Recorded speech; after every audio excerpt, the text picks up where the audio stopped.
पुंडलिक वरदाहरी विठ्ठल श्री ज्ञानदेव तुकाराम. पंढरीनाथ भगवान की जय. माऊली ज्ञानेश्वर महाराज की जय. शांती ब्रह्म एकनाथ महाराज की जय. जगद्गुरु तुकाराम महाराज की जय. सद्गुरु जोग महाराज की जय. नमामि सद्गुरुं शान्तं सच्चिदानन्दविग्रहं पूर्णब्रह्म परानन्द मीशमालन्दिवल्लभम्. ॐ नमो ज्ञानेश्वरा करुणाकरा दयाळा.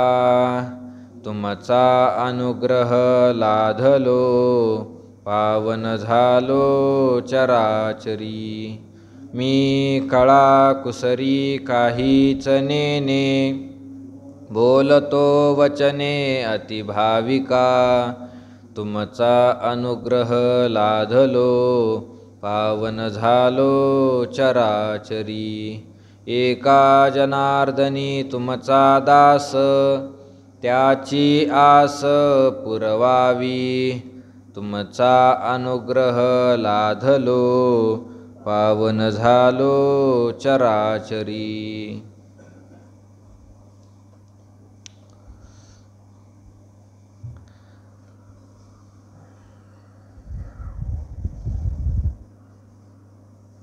आपण सायाशे करुणी बहुते सकळ ही समृद्धी जाते. उदो असत या देहाते प्रतिपाळावे का. ज्ञानोबराय म्हणतात आपण बहुते सायाशे करुणी अनेक कष्ट करायचे आणि कष्ट करून सकळ ही समृद्धी जाते. वेगवेगळे प्रकारचे समृद्धी संपत्ती गोळा करायची आणि उदो असत या देहाते प्रतिपाळावे का. रात्रंदिवस या देहाचं पालन आपण करायचं का. कशासाठी करायचं. सर्वस्वे शिनोनी येथे आर्जवावी संपत्ती जाते. तेने स्वधर्म सांडूनी देहाते पोखावे काही.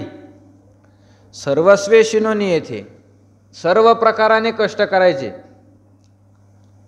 संपत्ती जाते आर्जवावी संपत्ती कमवायची आणि त्या संपत्तीने स्वधर्माचं पालन करायचं सोडून देऊन देहाचं पोषण आम्ही करावं का. कशासाठी करायचं हे. पुढं ज्ञानोबराय बोलतात मग हे तो पाच मेळावा शेखी अनुसरेल पंचत्वा. ते वेळी केला के गिवसावा शिना आपुला. मग हे तव पाच मेळावा. मग हे शरीर जे आहे हे शेवटी काय आहे पाच मेळावा. म्हणजे पाचाचं झालेलं आहे. शरीर 5 जणांपासून तयार झालेलं आहे. तुम्ही कितीही कष्ट करा हे तो 5 मिळावा. हे शरीर 5चं आहे. 5चं आहे म्हणजे पंचतत्वापासून याची काय आहे उत्पत्ती आहे.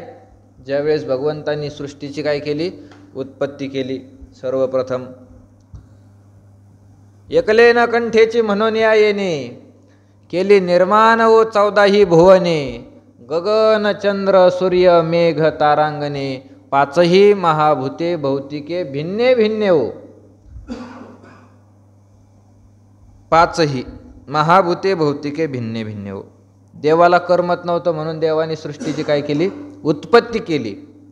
सृष्टी निर्माण केली. कशी निर्माण केली हो सृष्टी. तर ईश्वर आहे.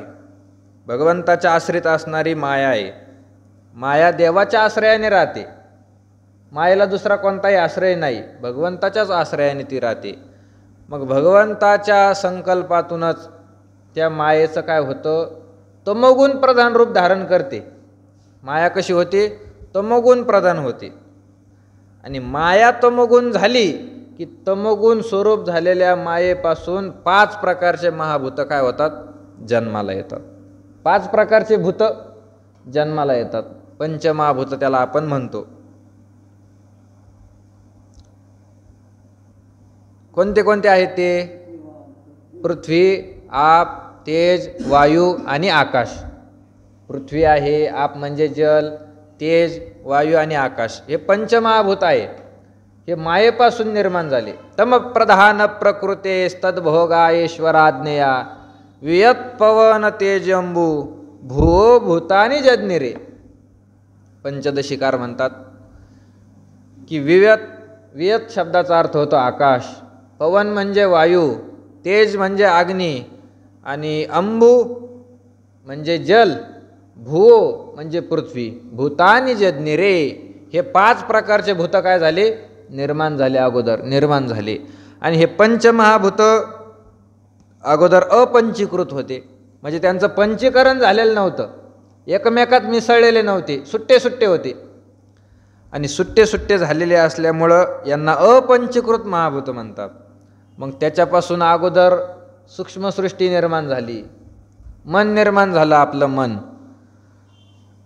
पंचमहाभूताच्या मिलित सत्वगुणापासून अंतकरण निर्माण झालं, त्याला आपण मन म्हणतो, सगळ्या महाभूतांच्या गुणापासून. कारण पंचमहाभूत हे मायेपासून निर्माण झाले आणि मायेपासून निर्माण झाल्यामुळं मायेचे त्यांच्यामध्ये गुण आले, सत्वरज, तमोगुण आणि रजोगुण. तर त्या सर्व भूतांच्या सत्वगुणापासून अंतकरण तयार झालं, अंतकरण. त्यानंतर सर्व भूताच्या रजोगुणापासून प्राण तयार झाले, मिलित रजोगुणापासून. आणि मग प्रत्येक भूतांच्या एका एका गुणापासून एक एक इंद्रिय तयार झालेलं आहे. मग सत्वगुणापासून ज्ञानेंद्रिय झाले आणि रजोगुणापासून कर्मेंद्रिय निर्माण झाले प्रत्येक भूताच्या. आकाश आहे, तर आकाशापासून श्रोत्र इंद्रिय निर्माण झालं. कान, कान कुठून तयार झाले, आकाशापासून तयार झाले कान, आकाशापासून. आणि त्यानंतर त्या आकाशापासून वाणी निर्माण झाली. आपण जे बोलतो शब्द, हे शब्द आकाशापासून निर्माण झालेले आहेत. त्यानंतर वायू आहे, वायूपासून त्वचा निर्माण झाली, त्वक इंद्रिय निर्माण झालेलं आहे वायूपासून, कर्मेंद्रिय. आणि वायूपासून ज्ञानेंद्रिय,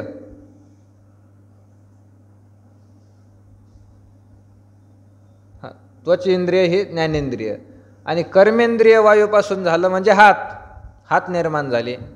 त्यानंतर अग्नी आहे, तेज, तेजापासून नेत्र म्हणजे डोळे तयार झाले सत्वगुणापासून. त्या तेजाच्या रजोगुणापासून काय निर्माण झालं, पाय निर्माण झाले. तर सत्वगुण आणि रजोगुण, सत्वगुणापासून ज्ञानेंद्रिय आणि रजोगुणापासून कर्मेंद्रिय, अशी उत्पत्ती झाली. सूक्ष्मसृष्टी याला म्हणतात. त्यानंतर स्थूलसृष्टीची उत्पत्ती झाली. ते पंचमहाभूत एकमेकामध्ये मिसळले आणि पंचमहाभूताचे काय तयार झाले, शरीर तयार झाले. शरीर सर्व प्राणी मात्र मनुष्यासहित सर्वांचे शरीर जे आहे ते शरीर कशाचे झाले, पंचमहाभूतापासून निर्माण झाले.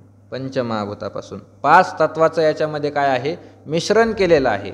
पंचभूताचा गोंधळ केला एके ठाई मेळ, लावीला सबळ अहंकार त्या पाठी. अशा प्रकारे ही सगळी सृष्टी काय झाली, निर्माण झाली. ज्ञानोबा म्हणतात हे तो 5 मेळावा. हे शरीर कसं आहे, मग पंचमहाभूतापासून उत्पन्न झालेलं आहे, पंचमहाभूतापासून. आणि शेखे अनुसरेल पंचत्वा, हे शेवटला कुठं जाणार आहे, पंचतत्वामध्येच विलीन होणार आहे. जिथून तयार झालं तिथंच हे शेवटला काय होणार आहे, विलीन होणार आहे, विलीन होणार आहे. मातीपासून गाडगं तयार झालं, मातीपासून गाडगं तयार झालं, गाडगं फोडून टाकलं, तुकडे तुकडे झाले, परत कुठं गेलं, मातीमध्येच गेलं, मातीमध्येच गेलं. तसं हे शरीर पंचमहाभूतापासून निर्माण झालं आणि शेवटला हे कुठं जाणार आहे, पंचमहाभूतामध्येच जाणार आहे. तुम्ही याचा उपयोग कसाही करा, उपयोग कसाही करा. 2 प्रकारचे उपयोग आहे. तुम्ही याचा चांगला उपयोग करा किंवा वाईट उपयोग करा. कारण हे मनुष्य देह असं शरीर आहे की या शरीरामध्ये मनुष्याला काहीही करता येतं, काहीही करता येतं. जे मनात येईल ते या मनुष्य देहामधून आपल्याला करता येतं. नरदेह निधान लागले हाती, उत्तम सार उत्तम गती, देवची होईन म्हणती ते होती, तरी का चित्ती न धरावे. या मनुष्य शरीरापासून काहीही करता येतं, कुठंही जाता येतं. आपल्याला वाटलं आपण इंद्र झालो पाहिजे, तर या शरीरात अशी ताकद आहे, याच्यामध्ये साधना केली तर मनुष्याला इंद्रदेव सुद्धा होता येतं. शतमख संपत्ती स्वर्गीची या ज्ञानोबा म्हणतात, एखाद्या मनुष्याने जर 100 अश्वमेध यज्ञ केले अन्नदानासहित, तर तो मनुष्य काय होतो? इंद्र होतो. इंद्र होता येतं. एखाद्याला इच्छा झाली या शरीरातून आपण ब्रह्मदेव झालो पाहिजे, ज्ञानोबा म्हणतात त्याला ब्रह्मदेव सुद्धा होता येतं. काय करायचं ब्रह्मदेवासाठी? 100 एकातरी जन्मा, जो जन्मोनी ब्रह्मकर्मा, करी तोची ब्रह्मा आननो हे. ब्राह्मणाच्या कुळामध्ये 100 जन्म घ्यायचे आणि 100 जन्म घेऊन ब्रह्मकर्म करायचं. तर असा जो आहे करी तोची ब्रह्मा आननो हे, तो मनुष्य काय होतो? ब्रह्मदेव होतो. ब्रह्मदेव या शरीरातून, दुसऱ्या शरीरातून नाही होता येत. एखाद्याने विचार केला या शरीरातून आपल्याला काय करायचं? नरकाला जायचं. त्याला नरकाला सुद्धा जाता येतं या शरीरातून. नरका जाणे तरी पापे आचरावी, कथा ती न करावी विठोबाची. पाप करून मनुष्याला नरकाला सुद्धा जाता येतं. एखाद्याला वाटलं पाताळामध्ये जाव, त्याला पाताळामध्ये सुद्धा जाता येतं. कुठलं तिकीट काढा, जंक्शन स्टेशन आहे, कुठंही जाता येतं, कुठंही जाता येतं. चांगल्या गतीलाही जाता येतं आणि अधोगतीला सुद्धा जाता येतं. असा हा मनुष्य देह आहे. म्हणून तुम्ही याचा वापर कसाही करा, कसाही वापर करा. सद्गतीचा वापर करा, नाहीतर वाईट रस्त्याचा उपयोग करा, कसाही उपयोग करा. दारू प्या, कोंबड्या खा, चोऱ्या करा, पाप जरी केले या शरीरामध्ये तरीसुद्धा हे शरीर शेवटला पंचमहाभूतातच जाणार आहे. आणि पुण्यकर्म जरी तुम्ही केलं तरी पुण्यकर्म करणाराचं शरीरसुद्धा कुठं जात असतं? पंचमहाभूतातच जातं, दुसरीकडे जातच नाही. तुम्ही कोणतेही संत मंडळी पहा, संत मंडळीचं शरीर काय होतं? शेवटी पंचमहाभूतामध्ये, पंचतत्वामध्येच काय होत असतं? विलीन होत असतं. हां, पुण्यात्मके पापे नरका जायचे. ज्ञानोबारांनी वर्णन केलं आहे 9व्या अध्यायामध्ये. हां, पुण्यात्मके पापे स्वर्गा जायचे, पापात्मके पापे नरका जायचे. हां, आणि माते पाहिजे ते शुद्ध पुण्य, शुद्ध पुण्याने त्याची प्राप्ती करता येते. असं आहे. म्हणजे कुठंही जाता येतं. आणि शरीर शेवटी काय होतं? पंचमहाभूतामध्ये विलीन होतं. संत महात्मे पुण्यकर्म करणारे आहे, पण त्यांचं शरीरसुद्धा कुठं होतं? पंचमहाभूत. सावता महाराजांचं समाधीचा प्रसंग वर्णन करताना आलेला आहे विचार. समाधीचा प्रसंग आहे आणि सकाळीच उठले सावता महाराज आणि समाधीला बसायचं आहे. उठोनी प्रातःकाळी करोनी स्नान, घालोनी आसन यथाविधी. प्रातःकाळी उठले, स्नान केलं आणि यथाविधी जसं शास्त्राने सांगितलं तसं आसन मांडलेलं आहे. नवज्वरे देह झालाशे संतप्त, परी मनी आर्त विठोबाचे. सर्व शरीरामध्ये नवज्वर नावाचा ताप भरलेला आहे. तापाने शरीर तप्त झालेलं आहे, पण अंतःकरणामध्ये भगवान परमात्म्याचं काय आहे? ध्यान आहे, इच्छा आहे. अशा प्रकारे बसलेले आहे. प्राणायाम करोनी कुंभक साधिला, वायू निरोधिला मूळ तत्वी. प्राणायाम केलेला आहे, कुंभक साधलेला आहे आणि शरीरामधील जो वायू आहे त्या वायूचं काय केलेलं आहे? निरोधन केलेलं आहे. 1217 शालिवाहन शक, मनमथ नामक संवत्सर. 1217 शालिवाहन शके आहे. त्या संवत्सराचं नाव मनमथ आहे, मनमथ. आणि अशा संवत्सरामध्ये ऋतू ग्रीष्म, कृष्ण आषाढ चतुर्दशी, आला उदयाशी सहस्रकर. ग्रीष्म ऋतू आहे, आषाढाचा महिना आहे आणि कृष्ण पक्ष वद्य पक्ष आहे. आणि चतुर्दशीची काय आहे? तिथी आहे. आला उदयाशी सहस्रकर. सहस्रकर म्हणजे सूर्य भगवान उदयाला आलेले आहे, प्रातःकाळची वेळ आहे. आणि शेवटी सावता पांडुरंगी स्वरूपी मिनला, देह समर्पिला ज्याचा त्याशी. ज्याचा त्याशी. सावता महाराज म्हणतात मी पांडुरंगाच्या स्वरूपामध्ये एकरूप झालो, पण शरीराने नाही झालो, अंतःकरणाने एकरूप झालो. हे शरीर जे आहे समर्पिलं, शरीर मी अर्पण करून टाकलं. कोणाला? ज्याच्या त्याशी. ज्याचं आहे त्यांना हे शरीर काय केलं? देऊन टाकलं. कोणाचं आहे शरीर? पंचमहाभूताचं आहे, म्हणून पंचमहाभूताला देऊन टाकलं. पिंड हा उसना अनिला पाचाचा, शेखी लागे ज्याचा त्याशी देणे.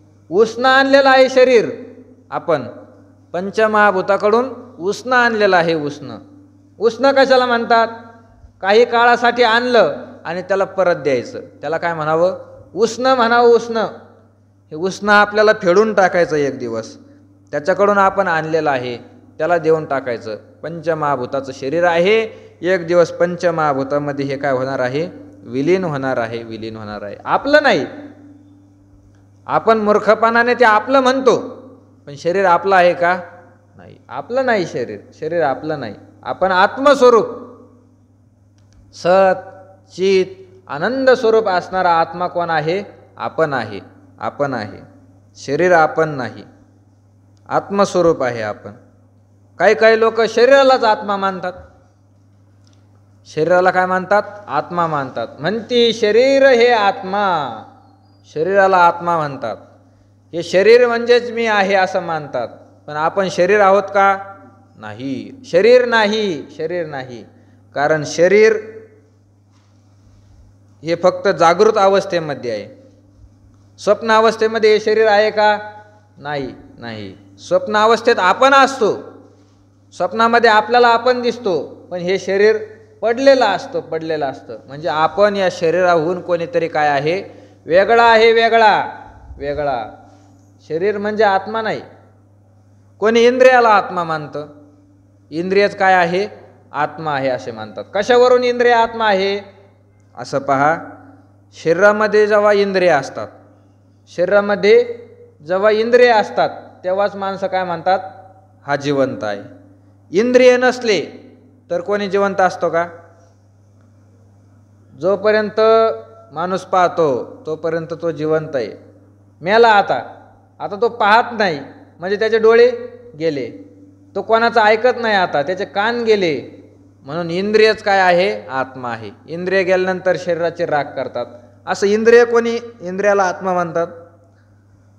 कोणी प्राणाला आत्मा म्हणतं.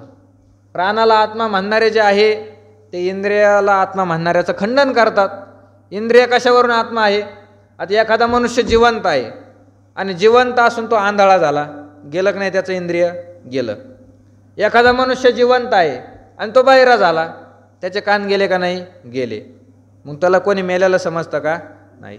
म्हणजे इंद्रिय असण्याने कोणी मेला असं, इंद्रिय असण्याने कोणी जिवंत आहे हे सिद्ध होत नाही. आणि इंद्रिय नसल्याने कोणी मेला असं सुद्धा नाही. पण प्राण काय आहे? आत्मा आहे. कारण प्राणाशिवाय हे शरीर काय होत नाही? राहत नाही, राहत नाही. एखाद्याला जीव जाण्याचा प्रसंग आला, पडला खाली, तर लोक काय करतात? त्याचे प्राण तपासून पाहतात. श्वास चालू आहे का? किंवा नाडी तपासायला गेल्यानंतर ते पाहतात नाडी चालू आहे का, बंद आहे. त्याच्या शरीरातील प्राण सुरू आहे का?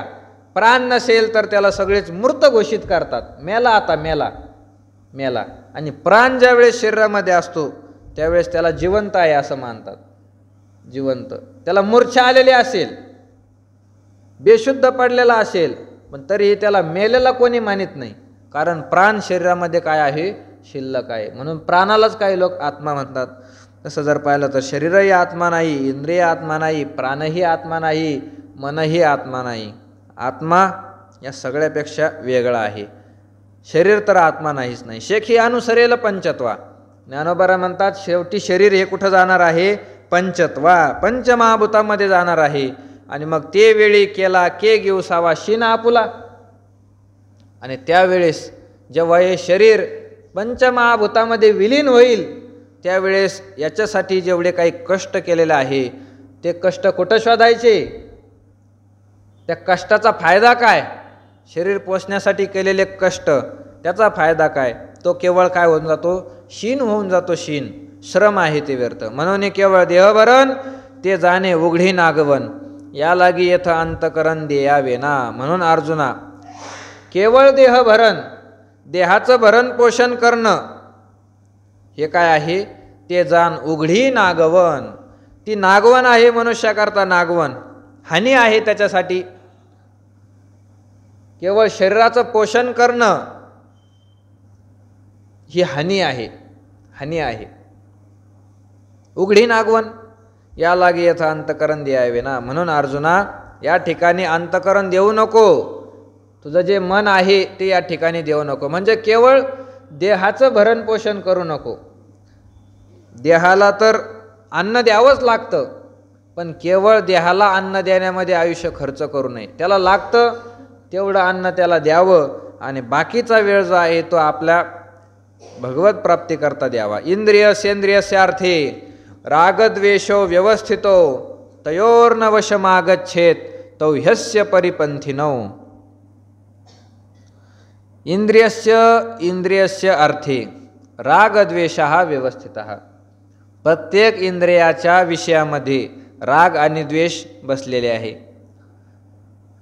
तयोहो वशम न आगच्छेत. अर्जुना, तो त्या रागद्वेषाच्या स्वाधीन जाऊ नको. कारण तौ अस्य परिपंथिनौ. ते राग आणि द्वेष हे भगवंताच्या पंथाने मार्गाने चालणाऱ्या लोकांचे काय आहे, शत्रू आहे. शत्रू नाश करणारे आहे. एरवी इंद्रियांच्या अर्था सारिखा विषय पोखिता संतोष किरचित्ता आपजेल. एरवी तसं जर पाहिलं अर्जुना, तर इंद्रियाच्या अर्था सारिखा विषय पोखिता संतोष किरचित्ता आपजेल. इंद्रिय आहे, डोळे आहे, कान आहे, त्वचा आहे, हे सगळे जे काही इंद्रिय आहे, नाक आणि रसना, पंचज्ञानेंद्रिय. तर इंद्रियाच्या अर्थासारिखा विषय पोखिता म्हणजे इंद्रियाचं जे विषय आहे त्या विषयासारखा विषय जरी आपण पोखिता म्हणजे सेवन केला, कष्ट करून विषयाची प्राप्ती केली.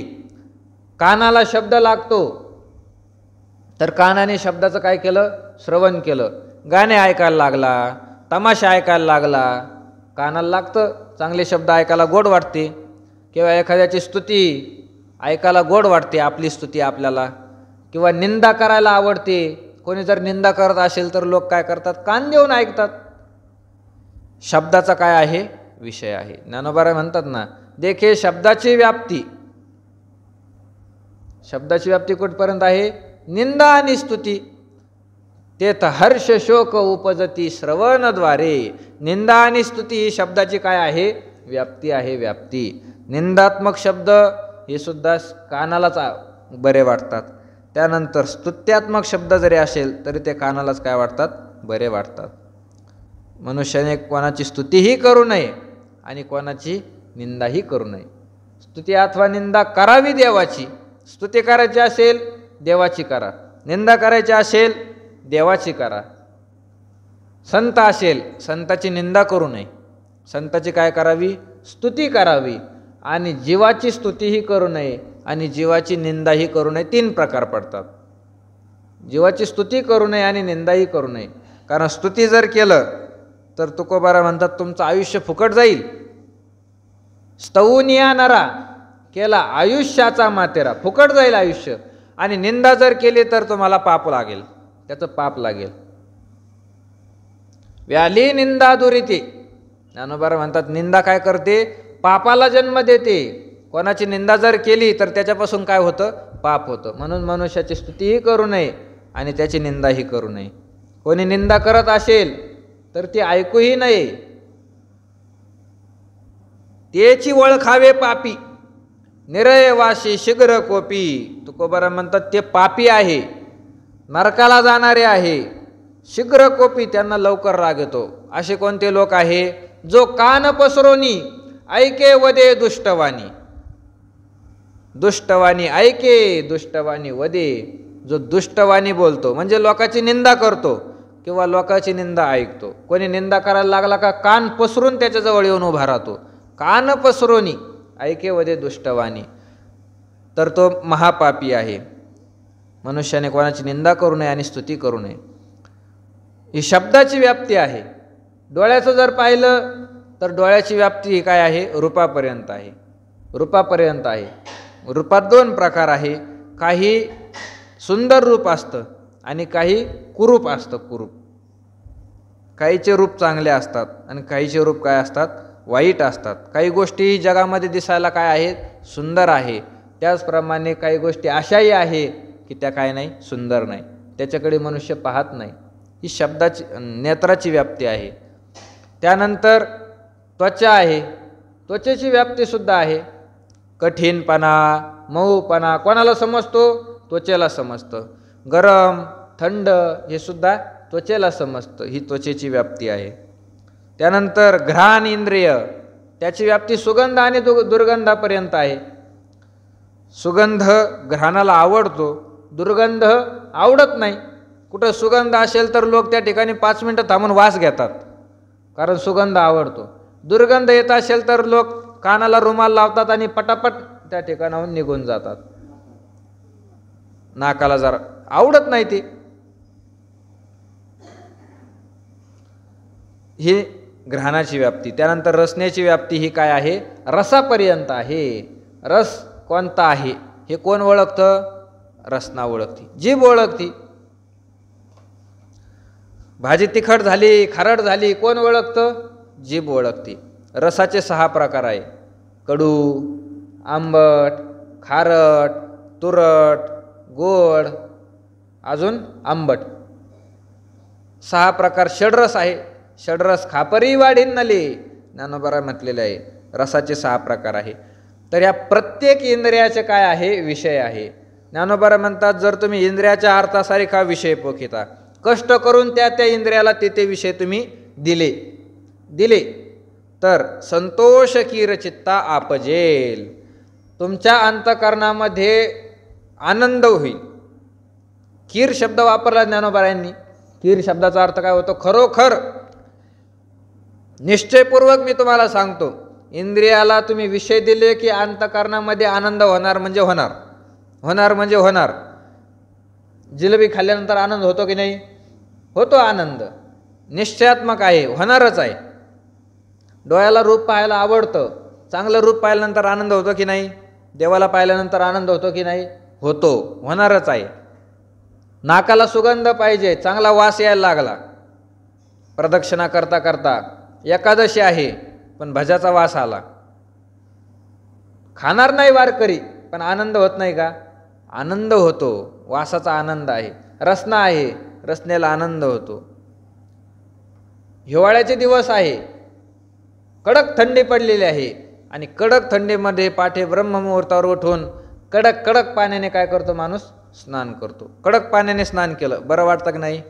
म्हणजे त्वचेचा आणि त्या पाण्याचा संबंध झाल्यावर बरं वाटतं. ज्ञानोबा म्हणतात, संतोष कीर चित्त आपजेल, आनंद तुम्हाला खरोखर होईल. त्याच्यामध्ये आनंद आहे, आनंद आहे त्याच्यामध्ये. ज्ञानोबारांनी 18व्या अध्यायामध्ये रूपक केलेलं आहे. 18व्या अध्यायामध्ये सांगितलेलं आहे आनंदाचे 3 प्रकार. आनंदाचे काही आनंद असा असतो, काही विषय असे असतात की सुरुवातीला त्याचा काय होतो? आनंद वाटतो आणि नंतर त्याचं काय होतं? दुःख होतं. असं असतं. यदग्रे चानुबंधेच सुखम मोहनमात्मनः, म्हणजे यदग्रे चानुबंधे, सुरुवातीलाही काही गोष्टीपासून काय होतं? सुख होतं आणि नंतरही त्याच्यापासून सुखच होतं, मध्येही त्याच्यापासून सुखच होतं. अशा काही गोष्टी आहे. भक्ती आहे, भक्तीची सुरुवात केली तरी सुखच आहे, भक्तीच्या मध्यंतरीही सुखच आहे आणि भक्तीचं शेवटसुद्धा कुठं आहे? सुखातच आहे, सुखातच आहे. काही गोष्टी अशा सुद्धा आहे की सुरुवातीला त्या कठोर आहे, त्याच्यामध्ये सुख मिळत नाही, पण परिणाम त्याचा कसा असतो? सुखरूप असतो. परिणाम कसा असतो? सुखरूप असतो, चांगला परिणाम. व्यवहारात जर उदाहरण पाहायचं म्हटलं तर कोणत्याही विद्यार्थ्याला अभ्यासाचं काय येतं? जीवावर येतं, कंटाळा येतो, अभ्यास करावा वाटत नाही. कारण अभ्यास करण्यामध्ये काय असतात? कष्ट असतात. फार कष्ट घ्यावे लागतात अभ्यास करण्यासाठी. विद्यार्थी अभ्यास करत नाही, पण जर त्याने अभ्यास केला तर पुढं काय आहे, त्याला फळ आहे. नोकरी लागणार आहे, जीवन सुखात जाणार आहे, व्यावहारिक दृष्टीने त्याला फळ आहे. म्हणजे सुरुवातीला कष्ट, पण शेवटला काय आहे, फळ आहे. योगाधिकाचे साधनं सुद्धा असेच आहे. योगाचं जर पाहिलं तर सुरुवातीला योगामध्ये काय आहे, फार कष्ट आहे, फार कष्ट आहे. ज्ञानोबा 12 अध्यायामध्ये वर्णन करतात, योगामध्ये काय आहे, कष्ट आहे. योगाची वाटा जे निघाले गा सुभटा, त्या दुःखाचाची वाटा भागा आला. दुःखच त्यांच्या पदरी पडतं. म्हणजे सुरुवातीला साधन करत असताना योग काय आहे, कठीण आहे, कठीण आहे. भगवंतांनी तेच सांगितलेलं आहे श्लोकामध्ये, योगाची जी वाट आहे,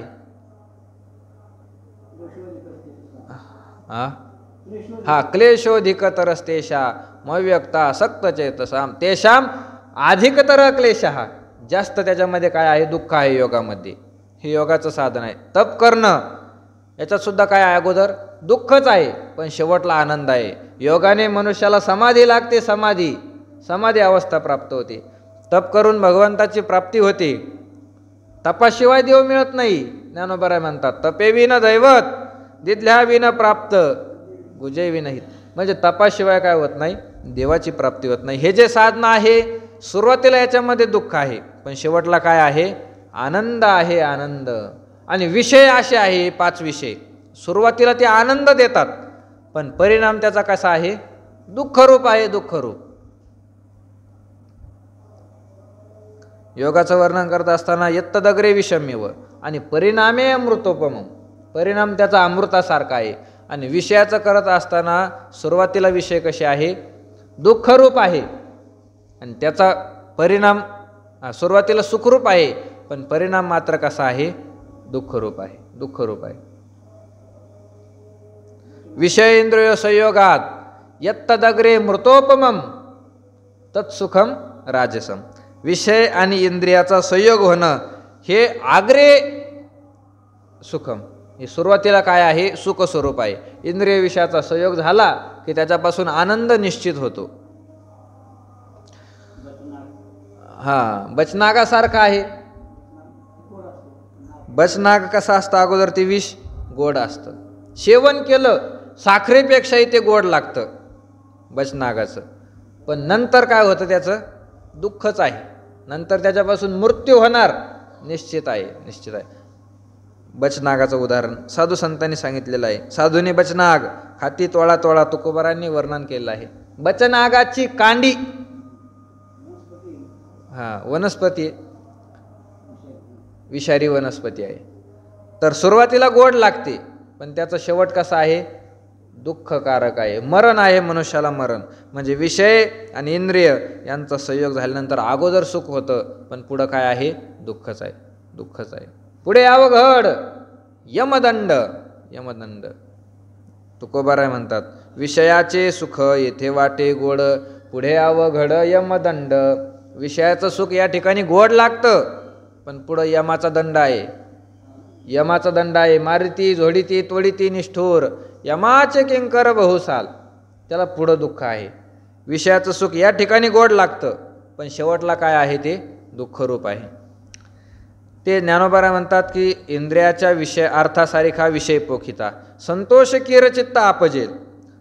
चित्तामध्ये आनंद होईल हे निश्चित आहे, आनंद होईल त्याला, पण परितो समचोराचा सांगात, जैसा नावेक स्वस्थ जव नगराचा प्रांत सांडीजे ना.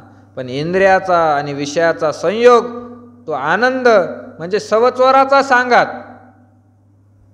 सवचोराप्रमाणे आहे. सवचोराप्रमाणे, चोरामध्ये 2 प्रकार आहे, तस्कर आणि सवचोर, 2 प्रकार आहे. रात्री घरामध्ये घुसून चोरी करणारा, कोणालाही दिसू न देता चोरी करणारा आणि पळून जाणारा, तो चोर कसा आहे, त्याला तस्कर म्हटलेला आहे, तस्कर. आणि दुसरा प्रकार असतो सवचोर. सवचोरा हाती फाशे तळपट करावया. तुकोबाराय म्हणतात सवचोर. ज्ञानोबारायांनी इथं उदाहरण दिलेलं आहे की विषय आणि इंद्रियाचा संयोग, विषय आणि इंद्रियापासून होणारा आनंद म्हणजे सवचोराप्रमाणे आहे. सवचोर कसा असतो, सोबत राहतो, विश्वास जिंकून घेतो आणि मग घात करतो, त्याला म्हणावं सावचोर. सावचोर एखादा मनुष्य निघाला, पायी पायी पायी पायी निघालेला आहे, तर चोर काय करतो, त्याला एकट्याला पाहतो आणि त्याच्यासोबतच निघतो आणि त्याला गोड गोड गोड गोड गप्पा मारतो. का हो, कुठं जायचं आहे? मग तो म्हणतो, चाललो मी अमुक अमुक ठिकाणी, पंढरपूरला वारीला चाललो आहे मी. बरं बरं, वारीला चालले, मलासुद्धा तिकडंच यायचं आहे, मला कोणी सोबत नव्हतं म्हणून थांबलो होतो, पण तुम्ही चाललेले दिसले, म्हणलं विचारावं कुठं चालले, तुम्ही पंढरपूरला चालले, मला पंढरपूरला यायचं. असं म्हणून काय करतो, त्याच्यासोबत गप्पा मारत मारत मारत मारत त्याच्यासोबत निघतो. कुठपर्यंत गप्पा मारतो? जवळ नगराचा प्रांत सांडीजे ना. ज्ञानोबा म्हणतात, शहरातून बाहेर जोपर्यंत जात नाही, गावातून बाहेर जोपर्यंत जात नाही, तोपर्यंत गप्पा मारतो. आणि एकदा गावाच्या बाहेर गेला, आडरानामध्ये गेला, इकडं तिकडं पाहतो, जवळ कोणीच नाही, मग अशा ठिकाणी काय करतो, त्यालाच आडवा होतो, चाकू दाखवतो त्याला, चल काढ पैसे, तुझ्याकडं काय आहे, सोनं नाणं पैसे अमुक तमुक काय असेल ते दे. त्याच्याकडून सगळं वसूल करून घेतो, त्याला हानमार करतो. याला म्हणावं सावचोर. अगोदर त्याचा विश्वास जिंकून घेतो, त्याच्यासोबत जातो आणि आडरानामध्ये जाऊन त्याची चोरी करतो, हे सावचोर आहे. ज्ञानोबा म्हणतात, परी तो सावचोराचा सांगात जैसा नावेक स्वस्थ. तर सावचोराची संगती कशी आहे? क्षणभर आहे, क्षणभर चांगली आहे संगती, गावाच्या बाहेर जाईपर्यंत. जव नागराचा प्रांत सांडीजे ना. बापा विषयाची मधुरता, झनी आवडी उपजे चित्ता, तो परिणाम विचारता प्राणुहरी. बापा म्हणजे हे अर्जुना, जुनी पद्धत आहे, बाबा रे असं म्हणण्याची. भगवान सांगतात, बापा अर्जुना विषयाची मधुरता. आता या ठिकाणी दोन पाठ आहे, काही ज्ञानेश्वरीमध्ये विषयाची मधुरता आहे आणि काही ज्ञानेश्वरीमध्ये विषयाची मधुरता सांगितलेली आहे. विषयाची मधुरता आणि विषयाची मधुरता. बापा विषयाची मधुरता, तर विष जे आहे ते अगोदर काय लागतं? गोड लागतं. बचनाग नावाचं जे विषारी वनस्पती आहे ते काय लागते? अगोदर गोड लागते आणि नंतर काय करतं ते? प्राणहरण करून घेतं, मारतं विष. म्हणजे विष काय आहे? अगोदर गोड लागतं आणि नंतर काय करतं? प्राणहरण करतं. पण काही लोकांनी याचा पाठ काय केलेला आहे? बदललेला आहे. काही लोकांचं म्हणणं आहे विषयाची मधुरता. तर ज्यांचं म्हणणं आहे विषयाची मधुरता असा पाठ घ्यावा, तर ते त्याच्यासाठी युक्ती सांगतात की विषयाची मधुरता असा अर्थ जर केला तर सगळे विष काय नसतात? गोड नसतात. सगळ्या विषयावर ते लक्षण जात नाही. काही विष असे असतात की पिण्यासाठी ते काय आहे? अत्यंत कडू लागतात, आंबट लागतात, गोड लागत नाही आणि त्याच्यापासून मनुष्य मरतो सुद्धा. सगळे विष काय नाही? गोड नाही. म्हणून विषयाची मधुरता असा पाठ घेण्यापेक्षा विषयाची मधुरता असा पाठ घ्या. कारण विषय नेहमी काय आहे? मधुर आहे. कोणताही विषय घ्या तो मधुरच लागतो, मधुरच लागतो आणि शेवटला मात्र तो काय करतो? नाश करतो, असं म्हणणं आहे. झने आवडी उपजे चित्ता.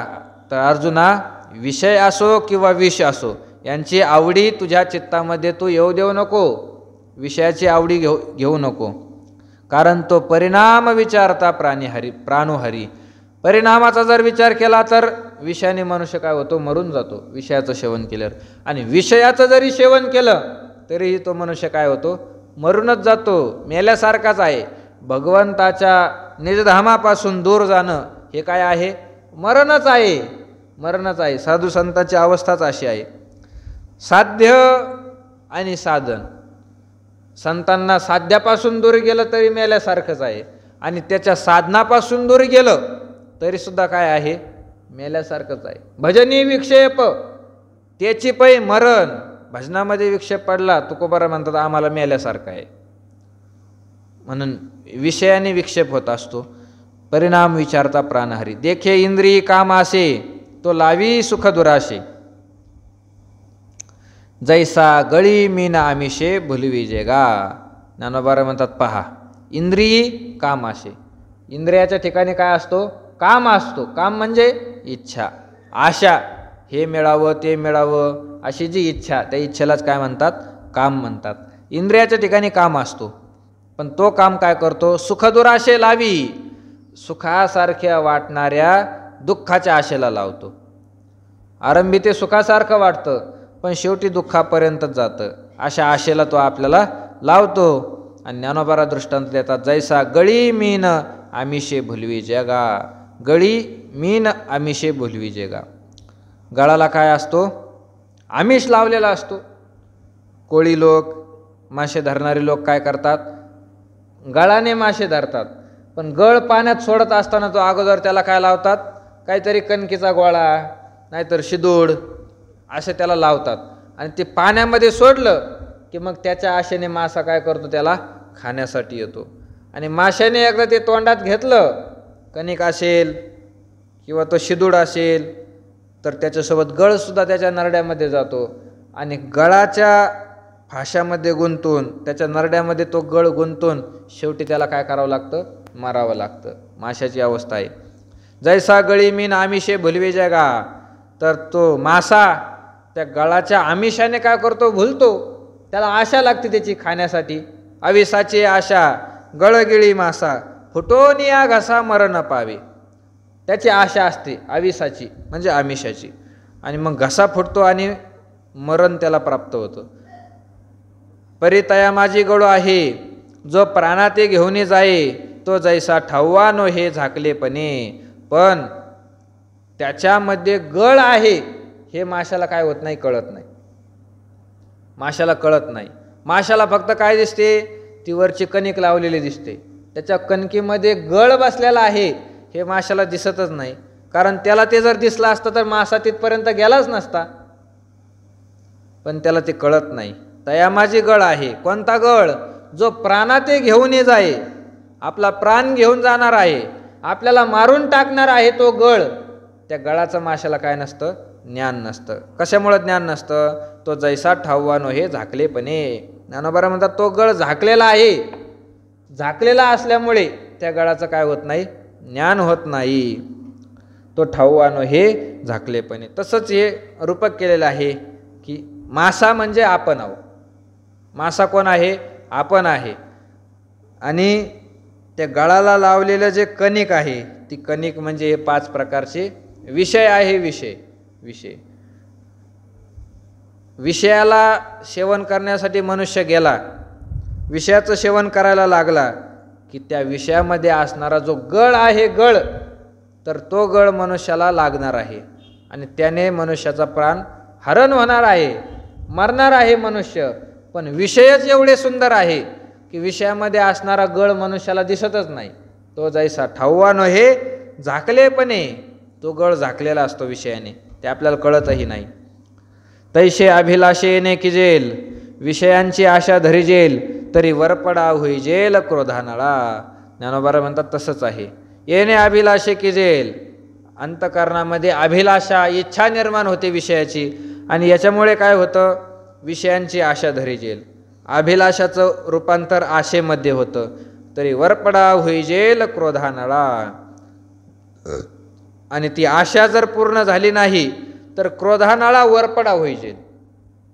क्रोधरूपी अग्नी असतो आणि त्या अग्नीला मनुष्य काय होतो? स्वाधीन होऊन जातो. जेथ काम उपजला तेथ क्रोध आधीचे आला, क्रोधी असे ठेविला संमोह जाणे. ज्ञानोबा म्हणतात ज्या ठिकाणी काम उत्पन्न झाला म्हणजे इच्छा उत्पन्न झाली, त्या ठिकाणी क्रोध अगोदरच येऊन बसलेला आहे, अगोदरच क्रोध आलेला आहे. जर इच्छा पूर्ण झाली नाही तर त्या इच्छेचं रूपांतर क्रोधामध्ये होतं. क्रोधामध्ये तो मनुष्य काय होऊन जातो? क्रोधी होऊन जातो.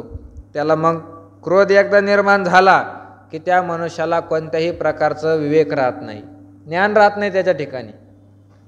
विकार आणि विवेक यांचा 36चा आकडा आहे. ज्यावेळेस अंतःकरणामध्ये विकार असतात तर त्यावेळेस अंतःकरणामध्ये विवेक जागा होत नाही, आणि ज्यावेळेस विवेक असतो अंतःकरणामध्ये त्यावेळेस विकार जागे होत नाही. यांचा दोन्हीचा काय आहे? विरोध आहे. विरोध विकारांचा आणि विवेकाचा. म्हणून क्रोध हा काय आहे? विकारच आहे. तो विकार जर अंतःकरणामध्ये झाला तर मनुष्याला विवेक राहत नाही, त्याचं ज्ञान निघून जातं. कामही अंतःकरणामध्ये निर्माण झाला तरीसुद्धा अंतःकरणामध्ये विवेक राहत नाही. देखे फळाची हवा, हृदयी कामा झाला रिगावा, तयाचे घसनी देवा ज्ञानाचा गेला. अंतःकरणामध्ये फलाच्या इच्छेने कामाचा काय झाला? प्रवेश झाला, काम निर्माण झाला. तर ज्ञानोबा म्हणतात तयाचे घसणे दिवा ज्ञानाचा गेला. तर त्याच्यामध्ये काय होतं, ज्ञानाचा दिवा नष्ट होऊन जातो. विकार अंतकरणामध्ये जागे झाले की ज्ञान त्याचं काय होऊन जातं, नष्ट होऊन जातो. तैसे अभिलाषे येणे की जेल, विषयांची आशा धरी जेल, तरी वरपडा होई जेल क्रोधानाळा. तर आशा जर विषयाची पूर्ण झाली नाही तर त्या मनुष्याला काय होऊन जातं, क्रोधानाळा वरपडा होई जेल. क्रोधरूपी आग्नेला तो काय होऊन जातो, स्वाधीन होऊन जातो. क्रोध हा काय आहे, अनळ. अनळ शब्दाचा अर्थ होतो अग्नी. ज्ञानोबरायाने याला अग्नी म्हटलेला आहे क्रोधाला. क्रोध अग्नी आहे. कशामुळे अग्नी आहे, तर अग्नी काय करतो, जाळण्याचं काम करतो. अग्नी काय करतो, मनुष्याला जाळण्याचं काम करतो, जाळण्याचं. म्हणून क्रोधाला अग्नीचं काय दिलेलं आहे, उपमा दिलेली आहे. अग्नीसुद्धा मनुष्याला जाळण्याचंच काम करते. अग्नीसुद्धा जाळण्याचंच काम करते. क्रोध जर मनुष्याला निर्माण झाला तर तो क्रोध मनुष्याला आतून बाहेरून काय करतो, तप्त करत असतो, तप्त जाळतो.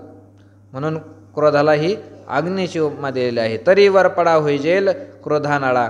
या 215 ओळीपर्यंत आपण आलेलो आहे. उद्या पुढच्या वयाचं चिंतन करण्याचा प्रयत्न करू. पुंडलिक वरधारी